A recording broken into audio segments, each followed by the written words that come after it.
2021, uma quinta-feira. Vamos dar aquele confere no que está rolando na ciência e na tecnologia de mais legal, interessante ou relevante. Para começar, temos aqui a indicação de um livro que está sendo lançado essa semana, 10 chaves para a realidade, 10 Keys to Reality, só tem em inglês ainda, do ganhador do Nobel de Física, Frank Wilczek. O que tem de tão legal esse livro? Tem interessante que esse Frank Wilczek, ele ele teve presente ali na primavera dos anos 70, aquela confusão de guerra do Vietnã, tiroteio de estudante e tudo mais. E ele teve as aulas do professor de física Peter Freund, na Universidade de Chicago. Esse Peter Freund era, segundo todo mundo que conheceu ele, um maluco incrível. Sabe aquele físico estereotipado maluco? Era esse. Eles falavam que ele era o borderline da realidade. O cara era aquele gênio malucão mesmo. E esse livro todo é inspirado nas aulas que ele teve nessa primavera de 1970. Ele fala então principalmente desse livro sobre a questão do mundo das ideias, do mundo ideal versus a nossa realidade. Ele trabalha a questão dos números, tipo inspirado no que os árabes traziam para os números, né, do cada número de 1 a 9 e o 0 ser uma entidade ideal com praticamente existência própria, ser o arquétipo de alguma coisa da filosofia e da realidade. Ele traz questões sobre vida, sobre existência, sobre início da vida, sobre o universo, sobre o tecido da realidade e tudo mais. Deve ser um livro incrível. Eu estou esperando chegar aqui, ou se não pegar o e-book na Amazon mesmo. Aqui teve uma pesquisa sobre Galápagos, sobre as Ilhas Galápagos. O que tem? Tem que quem lembra das aulas do ensino médio de biologia, quem curte a teoria da evolução, sabe que Galápagos foi o ponto-chave aí para a teoria de Darwin da evolução. Por quê? Porque é uma região que tem um ecossistema muito único e próprio. Tem aquelas iguanas gigantes, tem as tartarugas gigantes. Foi lá que o Darwin deu aquele clique para a teoria dele. E o que os pesquisadores descobriram? Por que é tão único? Por causa do choque de correntes marinhas, que vem do sul e do norte, que levantam os nutrientes mais profundos do oceano, alimentam os plânctons da região e acaba daí sendo fonte de energia para esse ecossistema tão incrível. É uma interação atmosfera com o oceano que é única desse lugar. Então, por isso aí que é um lugar tão incrível. Aqui nós temos uma pesquisa muito interessante, na verdade um projeto muito interessante sobre um dispenser de cloro para regiões que têm baixa qualidade da água.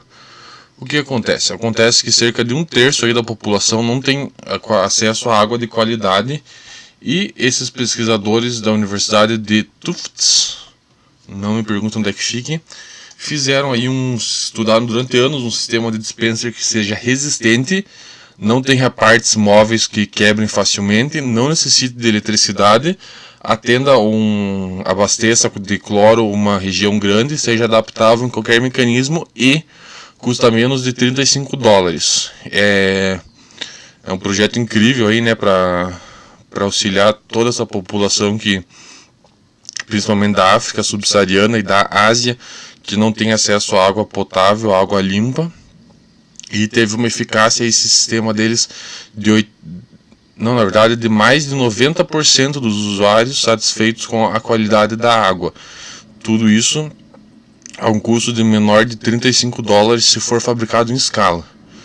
É uma coisa aí que com uma fração do que um povo aí tá brincando na bolsa de Elon Musk e tal, perdendo bilhões por dia. Se um cara desse resolver se espertar e ajudar, o cara consegue salvar milhões de vidas com um projeto desse. É só querer, né? Aqui mais coisas do meio ambiente positiva, um sistema de captura direta de ar que remove o CO2. O que acontece? Esse é um sistema DAC, é um Direct Air Capture, uma pesquisa da Universidade de Califórnia, que captura direto o CO2 do ar e armazena subterraneamente num lugar seguro. Então isso aí pode ser um mecanismo para combater o aquecimento global. Por quê? Porque eles estão descobrindo por quê, ou se por quê vem na próxima matéria, na próxima pesquisa, dessa vez da Universidade do Arizona, que os pesquisadores estão descobrindo que cada vez mais as plantas estão tendo limitada a sua capacidade de absorção do CO2. Eles estimam que daqui 20 ou 30 anos vai chegar no máximo que as plantas conseguem absorver de CO2 e daí vai começar a reduzir drasticamente essa capacidade de absorção. Por quê? Por causa do aquecimento global. Quanto mais aquecido o ambiente, vai chegar num limiar que as plantas conseguem aí remover da atmosfera o CO2. Então, pior que é uma situação mais ou menos cíclica, né? Vai cada vez esquentando mais, cada vez as plantas conseguem remover menos CO2, vai esquentar mais, vai remover menos CO2, e se aí a sociedade civil junto com os governos não se espertarem, a coisa vai ficar muito feia nos próximos anos. Aqui, um pouquinho de astronomia, esses dias saiu uma pesquisa que segundo essa pesquisa, tinha sido identificada uma supernova, e não era, na verdade. Na verdade, é uma coisa muito mais interessante para a astronomia. Esses pontos de energia e luz que estavam sendo observados, na verdade, são explosões de um buraco negro que está destruindo uma estrela. O que acontece? Acontece que a força gravitacional do buraco negro ela vai puxando a estrela como se fosse uma cebola, casca por casca, vai arrancando dessa estrela. E cada vez que arranca um pedaço, uma camada da estrela, dá uma explosão gigantesca que solta muita energia, e é isso que, na verdade, foi observado. Com certeza deve ser incrível de ver. Para quem quiser, procura no phys.org a notícia, que tem um videozinho ali mostrando essas explosões. Ou, na verdade, não é uma renderização, porque não tem o vídeo, né? Então dá pra ver que cada vez que a estrela dá uma órbita ao redor do buraco negro, ela arranca um pedaço dessa estrela e dá uma explosão. Aqui, uma pesquisa sobre o estudo do caos. Isso mesmo, o estudo do caos. O que acontece? Acontece que os pesquisadores desenvolveram uma câmera que tem capacidade de registrar, se eu não me engano, nessa pesquisa, até 1 bilhão de frames por segundo. E o que eles fizeram? Eles montaram uma estrutura cheia de espelhos completamente aleatórios, caóticos, e mandaram um laser para dentro desse espelho. Nessa captura de 1 bilhão de frames por segundo, eles conseguem analisar passo a passo o caminho que a luz faz nesse percurso caótico. Por que é interessante pesquisar o caos? A aplicação que primeiro me veio à cabeça é da criptografia. Para quem não sabe, uma das bases possíveis para criptografar aí sistemas de informação é o caos. E é muito, muito difícil criar caos no computador. As maiores tentativas aí de criar caos através da entropia, você depende do input do usuário, que também não vai ser randômico, e a atividade do processador não vai ser randômica. Então aí para a área da física, comunicação e criptografia, essa pesquisa é muito interessante para entender melhor como funciona o caos. Voltando um pouquinho para a astronomia, a gente já falou do buraco negro. Aqui os pesquisadores da Universidade de Colômbia estão tentando descobrir modelos teoréticos para como colher, como armazenar energia de buracos negros. É estimado que um buraco negro tem uma quantidade gigantesca de energia, e isso aí vem intrigando muitos físicos. Aí até o Stephen Hawking já tentou estudar isso aí, como captar a energia de um buraco negro, e nessa nova pesquisa aí eles sugerem a utilização de ondas de campos magnéticos que iam ligar e desligar, na verdade conectar e desconectar campos magnéticos a esse buraco negro, e cada vez que desconectava ele ia puxar uma quantidade de energia do buraco negro. E daí os cientistas falam até, né, parece ficção científica, mas é aí uma possibilidade nos próximos milhares ou milhões de anos a humanidade, se ainda existir humanidade, basear toda a sua captação energética em buracos negros. Aqui, mais um pouquinho de robótica, que a gente tem falado bastante. A gente falou ontem do robozinho de gelo. Hoje tem outra coisa legal, que é um robô peixe que apresentou coordenação implícita em sua movimentação. O que é coordenação implícita? A coordenação implícita é aquilo que os biólogos verificam nos cardumes de peixe. Os peixes não se comunicam entre si, não tem um líder num cardume e mesmo assim todos se movimentam de forma coesa, seguindo o movimento um do outro sem ter um líder necessário. Isso aí eles chamam de coordenação implícita. Eles se coordenam simplesmente por estarem ali. E como é que eles replicaram isso nos peixes? Eles colocaram uma câmera como se fosse os olhos, um LED em cima de cada peixe e simplesmente do fato de um peixe robô observar o outro e estarem todos em contatos no cardume, eles acabaram formando um movimento, digamos, harmônico, conjunto, sem que tenha controle externo ou sejam programados para isso. É sensacional, né? Também tem um videozinho aí para quem quiser, os robozinhos, bonitinho. E eles formaram aí então tem um videozinho bem legal. Eles movimentam em 3D, né? Tanto altura, largura e profundidade. E se auto-organizam no espaço. Muito legal. Aqui um pouquinho mais sobre física quântica, agora sobre internet quântica. Para quem não sabe, a internet quântica já está sendo pesquisada através de fibra ótica. Vai ser provavelmente a maior revolução na comunicação, porque quantidades monumentais de dados vão ser transmitidos praticamente instantaneamente. E o que essa pesquisa traz? Da Universidade de Nanjing, na China, é através de drones. Drones em cima de uma cidade, num bairro, uma localização necessária, vão formar uma rede que vai suprir essa localidade com internet quântica. Isso aí é aplicação na cidade, eu acredito que não tanto, porque vai ter uma rede fixa, mas para aplicação em campo, em lugar que ainda não tem o acesso à internet, deve ser muito interessante, principalmente para pesquisa, né? Que você não vai necessariamente ser um negócio fixo e contínuo. Aqui um pouquinho de antropologia. Foram descobertas pinturas rupestres na Indonésia de cerca de 45.500 anos atrás. É um porquinho, desenho de um porquinho. Quem está vendo o vídeo aqui está vendo o porquinho bem feinho. E o que é isso interessante? Interessante que dá aí um novo insight na forma da dispersão humana, né? Muito se acredita que as pinturas rupestres mais antigas, a gente vê muita coisa da Era do Gelo, na região da Sibéria e tudo mais, mas aí são indícios de que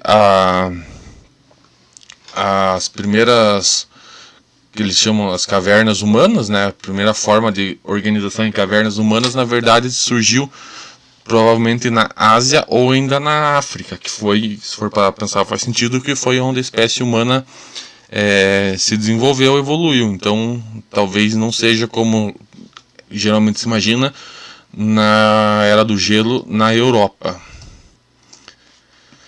Aqui um pouquinho de tecnologia sobre 3D.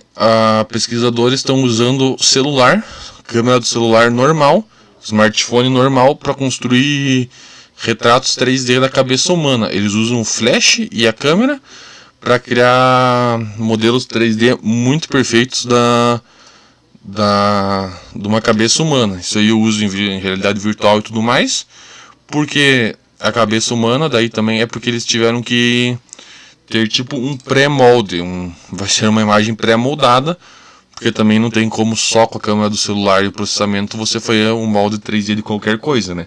Então eles fizeram da cabeça humana porque é uma das coisas, né, que você mais tem no padrão já da distância entre os olhos para o nariz, olho para a boca, olho para a testa. As relações são mais ou menos as mesmas em todos os seres humanos. E daí, nessa imagem pré-moldada, eles estão usando a câmera do celular com flash para fazer as imagens 3D. Muito legal, parece que usaram até um iPhone, inclusive. Muito legal. Aqui sobre vapers e cigarros eletrônicos. Está sendo descoberto aí por pesquisadores da Universidade de San Diego, Escola de Medicina da Universidade de San Diego, que o uso de vapers e cigarros eletrônicos pode levar a inflamações no intestino, que por consequência podem levar a inflamação crônica, que pode contribuir para doenças como diabetes, fibrose, artrite, demência e até alguns tipos de câncer. Por quê? Porque quem estuda essa área sabe que a microbiota, as bactérias do nosso intestino são uma das coisas mais importantes do nosso corpo. São elas, aquilo ali que protege o nosso organismo de tudo que a gente vai ingerir, de tudo que é externo e que pode ser prejudicial. Só que os vapers, os cigarros eletrônicos, a fumaça não, porque não é fumaça, né? Mas o vapor e as substâncias presentes neles estão causando danos à microbiota do intestino, o que pode levar à inflamação crônica e essa porrada de doença. Essa aqui eu adiantei faz mais de uma semana para vocês, agora que saiu no technology.org, sobre DALL-E. O DALL-E é aquela plataforma, aquele software que eu falei para vocês do OpenAI, que gera imagens perfeitas, fotorrealistas a partir de texto. Eu lembro que eu falei para vocês testarem aí, quem tiver um tempo livre.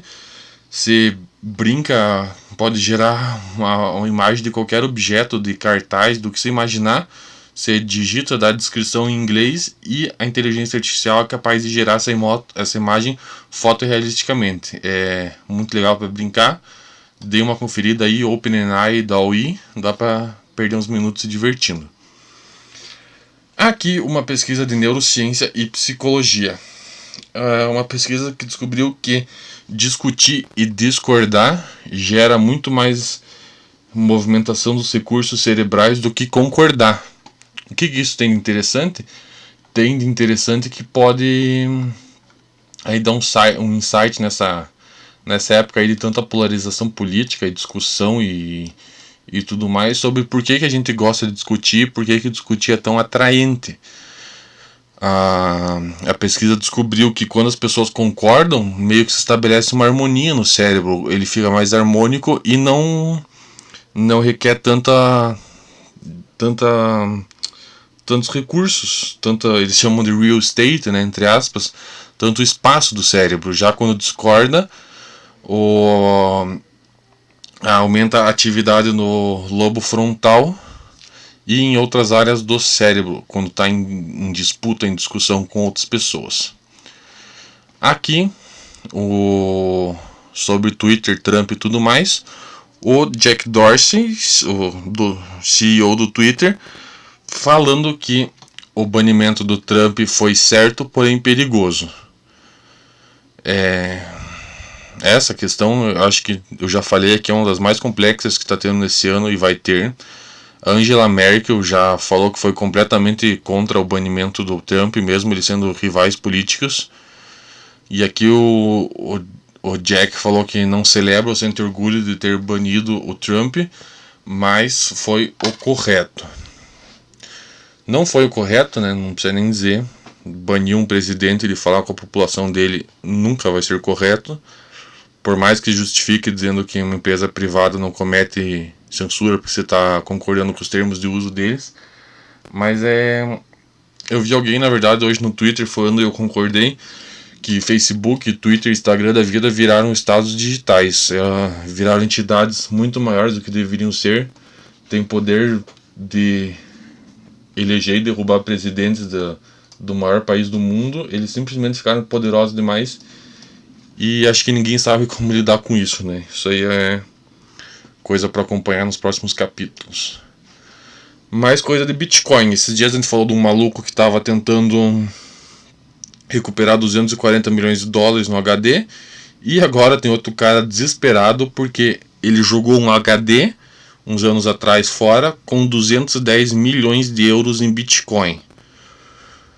O que aconteceu? Aconteceu que o cara, anos atrás, trocou o HD do PC e deixou o HD com 7.500 bitcoins guardadinho.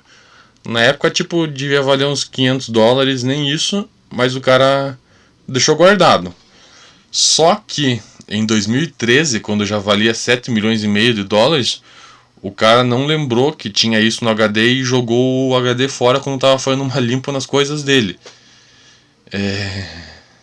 Meu Deus, imagina o desespero, né? Ele tá tentando pedir pro conselho municipal da cidade autorização para revirar todo o lixão da cidade. Ele falou que vai dar uma parte, ou até vai dar 52 milhões de euros para a cidade para auxiliar na Covid, se eles liberarem essa autorização para eles cavar tudo, e a cidade não está permitindo. Então tem aí num lixão 210 milhões de euros num HD. Imagina o desespero do cara. Aqui sobre o novo processador da Apple, o M1, né? O CEO da ARM deu uma entrevista aqui falando que ele está muito otimista com o futuro. Não é para menos, né? O M1 aí tá vindo para bater forte com a AMD e a Intel a um custo menor, um desempenho maior e consumo de energia menor. A Intel tá comendo bola, correndo atrás. A Apple teve PC deles que veio muito mais potente com a nova geração de processadores, e eles conseguiram até diminuir o preço. Acho que foi do Mac Mini. Eu tô doido para pegar um, mas como eu comprei ano passado o meu iMac, foi uma facada. Vamos ter que esperar uns anos, né? Mas para quem tá lá fora é incrível, né? Mac Air com 20 horas de autonomia, desempenho batendo de frente com Intel i9 por muito menos. Aqui, na verdade, não é tanto notícia, eu queria falar uma reclamação com a BMW.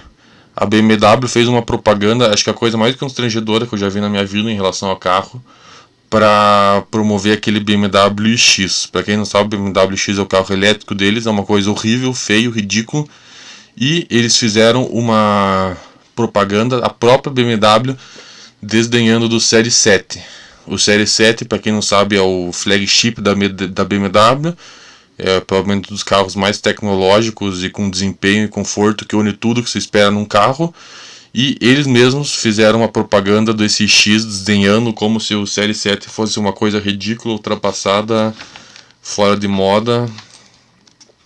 E eu espero sinceramente que todos os consumidores da BMW larguem dela e que ela quebre a cara com essa porcaria desse X, coisa mais feia que eu já vi, e ainda fala mal do Série 7, que é um dos carros mais incríveis já feitos. Eu sei que não tem muito a ver com o nosso tema de hoje, mas eu fiquei muito revoltado quando vi essa propaganda.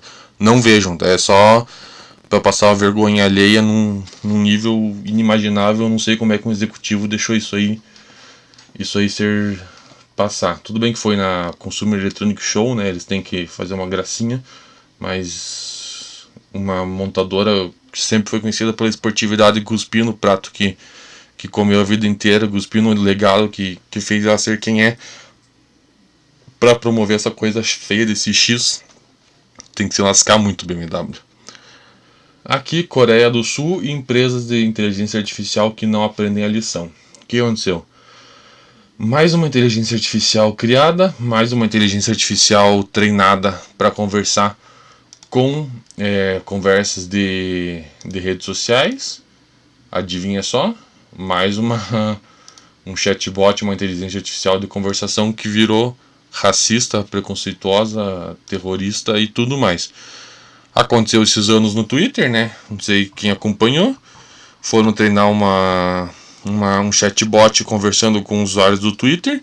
Em 2 dias o negócio já virou nazista e queria explodir não sei quem. Com esse aí da Coreia do Sul aconteceu a mesma coisa, né? Deu 2, 3 dias, ele já tava falando que não sei quem devia se matar, que aquele monte de coisa bacana que o povo fala. Eu não sei por que as empresas não treinam esses chatbots vendo, sei lá, filme, vendo série, passando conversa de livro, porque não tem, né, como interagir com o ser humano em rede social. O ser humano já é imbecil por natureza e rede social potencializa isso vezes 1000. Não tinha como dar certo. Não deu certo, vão fazer de novo e vai continuar não dando certo. Voltando um pouquinho aqui para processadores, a Intel anunciou o novo CEO deles, o terceiro em 3 anos. O que aconteceu? A Intel tinha um CEO que era da área de tecnologia, o cara se envolveu num escândalo sexual, saíram com ele. Daí pegaram um cara que era do setor financeiro e assumiu em 2018. Esse cara aí foi um dos responsáveis pela derrocada da Intel. A Intel tá mal das pernas. Pra quem não sabe, pra vocês terem uma ideia, a AMD tá usando nos chips novos, nos processadores novos, transistores de 7 nanômetros. A Intel tá usando de 14. Ou seja, a AMD está chegando no limite permitido pela física quântica do tamanho microscópico de um processador, de uns transistores, e a Intel está comendo bola. A Intel está perdendo mercado para a ARM, está perdendo mercado para a AMD, né? A AMD está bombando nos últimos 2-3 anos.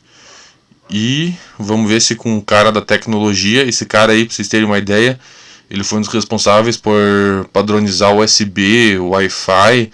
Foi ele que criou o processador 80486, que foi o primeiro x86. Ele é o cara da tecnologia mesmo. Vamos ver se ele dá uma salvada na Intel, porque tá feio o negócio deles. Aqui, essa aqui notícia também tá aparecendo em bastante lugar, não só de tecnologia. O Dark Market foi fechado. Para quem não sabe, o Dark Market é um eBay, aí, um mercado livre do crime. Vende droga, vende vírus de computador, vende dado de cartão roubado, vende imagem pornográfica, vende coisa de abuso infantil. É o lugar nojento, de gente nojenta.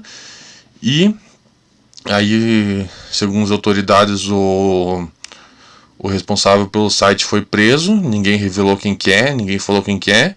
E o site foi fechado.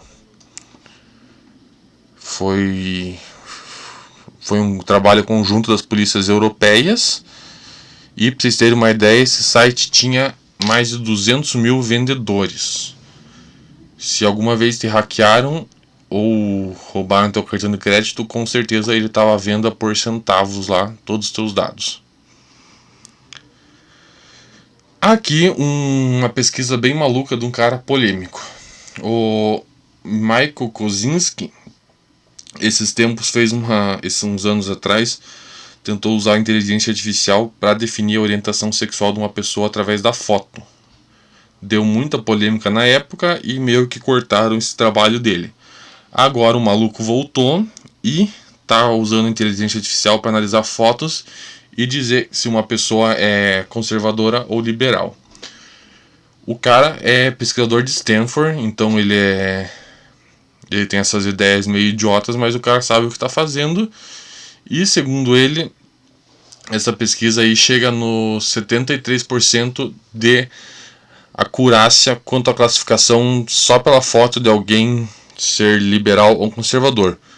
Curiosamente, ele não conseguiu explicar nenhum parâmetro que ele usou. Ele simplesmente deu certo e ele não sabe explicar por quê. Todos se isolar e fazer a combinação de todos os elementos analisados pela inteligência artificial, nada faz sentido, mas segundo ele, no final das contas, acabou dando certo. E aí 73% de acurácia para prever se a pessoa é conservadora ou liberal. Segundo ele consegue descobrir também honestidade, personalidade e tudo mais. Para mim é pseudociência total. Isso aí me lembra aqueles caras que diziam quem era bandido não medindo o tamanho da testa, né? É bizarro, em 2021 alguém fazendo isso. Eu não lembro qual era o nome dessa pseudociência. Acho que é fisiognomonia, se eu não me engano. Eu acho que é alguma coisa assim, se eu não me lembro da época da faculdade. É isso mesmo, fisiognomia. Galera aí estudava na Índia, medicina chinesa, mas é pseudociência total, tudo sem embasamento científico. Mas tá aí o cara em Stanford utilizando o recurso para fazer essa baboseira total. Aqui sobre OVNIs, galera aí que curte OVNI, o governo americano liberou milhares de arquivos, segundo eles todos os arquivos que eles tinham desde os anos 80 sobre todos os documentos relacionados a OVNIs. Quem que é o responsável por isso? É um tal de John Greenwald Jr. O cara é viciado em OVNI.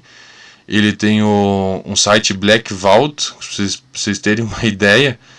Tem cerca de 2,2 milhões de materiais relacionados a OVNI.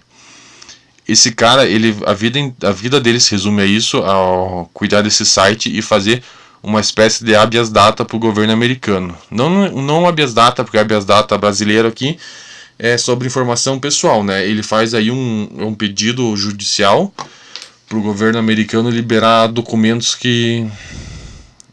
documentos sensíveis, documentos que não são públicos, mas quando você faz o pedido deveriam ser públicos. Freedom of Information Act, liberdade de informação. Pra vocês terem uma ideia, esse cara já fez mais de 10 mil processos desse. O primeiro ele fez quando ele tinha 15 anos. Então aí... eu vou até dar uma olhada nesse site, né, pra ver. Mas é The Black Vault aí, pra quem quiser. www.theblackvault.com. O cara... nossa, além de OVNI, ele tem documentos sobre casos paranormais. Não tem muito o que falar, né? Mas quem acredita, acredita. Que bom que ele tá trabalhando pela causa dele. Admiro muito isso. Mas, né? Podia fazer uma coisinha um pouquinho mais útil. Aqui, uma questão sobre a vacina da Covid-19. O que acontece? Vocês sabem, as vacinas atuais precisam de 2 doses, né? E provavelmente não vai ter. Porque já vai ser difícil, isso no mundo inteiro, não só no Brasil, né? Já vai ser difícil conseguir vacinar todo mundo e, segundo os testes clínicos, você precisa dar a segunda dose entre 3 e 4 semanas. Tá. O que acontece? Acontece que os governos já sabem que não vão conseguir a segunda dose entre 3 e 4 semanas e já estão, por exemplo, o Reino Unido autorizando aí até 12 semanas entre as doses. Ou, se eu não me engano, aí no governo brasileiro falou em ter dose única. Os cientistas aí estão aterrorizados, né? Os virologistas e imunologistas, porque uma dose única ou atrasar entre a dose só vai servir para dar resistência para o vírus e estimular a mutação e deixar o vírus aí ainda mais forte, gerar a imunidade do próprio vírus. Mais um pouquinho aqui sobre pirataria e privacidade. O Twitter desativou a conta do Sci-Hub. Para quem não conhece, o Sci-Hub é uma plataforma pirata, de arquivo pirata, mas de paper e trabalhos científicos, de revista de assinatura. Por quê? Porque essas revistas são caras, extremamente caras, tipo uma facada. Tem revista aí que tem 2, 3 edições no ano e é mais de $800 para você assinar. Eles só conseguem ter acesso através de uma universidade, né? E o Sci-Hub pirateava tudo isso aí e agora o Twitter desativou a conta. Fica aí uma ideia milionária para quem quiser implementar, um Netflix de publicações científicas. Eu acho que é uma ideia que tem futuro, hein, galera? Fazer aí uma assinatura mensal e ter acesso às publicações científicas de diversas revistas. Eu acho que seria interessante, hein? O que vocês acham? Porque aqui no Brasil é muito inviável. Tem revista aí de $1.000 a assinatura, que nem universidade tem verba para assinar. E o Sci-Hub, para quem pesquisa aí, era uma mão na roda. É errado, mas fazer o quê? Eu não ter acesso, ou ter acesso pelo Sci-Hub. E agora a galera tá correndo atrás do Sci-Hub para fechar. Acredito que não vai demorar muito pro Sci-Hub cair. É isso aí, galera. Por hoje ficamos